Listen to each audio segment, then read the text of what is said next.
আমরা তিনজনে যে আজকে প্রডিউস হয়েছে তাদের জন্য আমরা পিসি পেয়ার ছিল আমাদের 14 ডেজে। লার্নেড কোড 25th অব্দি আমাদের পিসি পেয়ারটা অ্যালাউ করেছে।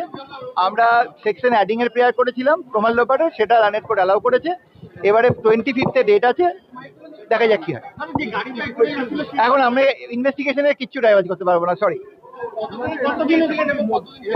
হ্যাঁ, আমরা যা চেয়েছিলাম অলমোস্ট তাই পেয়েছি। 14 দিন চেয়েছিলাম, আমরা 13 দিন পেয়েছি 25th পর্যন্ত।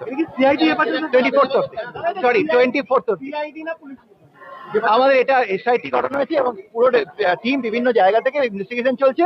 ওয়েট করুন কি হয় দেখবেন। ওরা কি পুলিশ হেফাজতে থাকবে না সিআইডি হেফাজতে? পুলিশ হেফাজতে, সিআইডি হেফাজত বলে কিছু হয় না।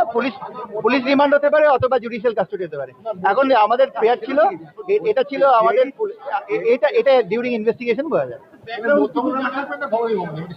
এটা বলা মুশকিল, এটা যে part of the investigating agency. Thank you. না, এই মুহূর্তে কিছু জানা যায় বলা যাবে না। এই মামলা ইলেকট্রনিক এভিডেন্স কিভাবে গুরুত্বপূর্ণ ভূমিকা নেয় আগামী দিনে বুঝতে পারবেন, এখন বলা মুশকিল, সরি।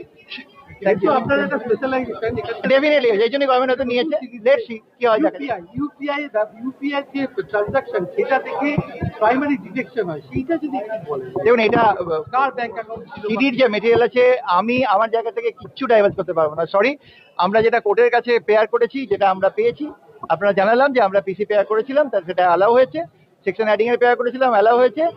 24th ওদেরকে প্রোডাকশন হবে, 24th দেখা যাক কি হয় পরবর্তীকালে। আপনি বলছেন যে ইলেকট্রনিক এভিডেন্স যে ডিসট্রয় করেছে, সেটা কি ধরনের ইলেকট্রনিক এভিডেন্স? আমরা কিচ্ছু বলিনি ইলেকট্রনিক এভিডেন্স। আমরা বলেছি দেয়ার ইজ অ্যাম্পল এভিডেন্স, যে এভিডেন্স ডিস্ট্রাকশনের ব্যাপার আছে। কোর্ট সেটাকে দেখেছেন, দেখে ওটাকে আমাদের অ্যালাউ করেছে, দ্যাটস ইট।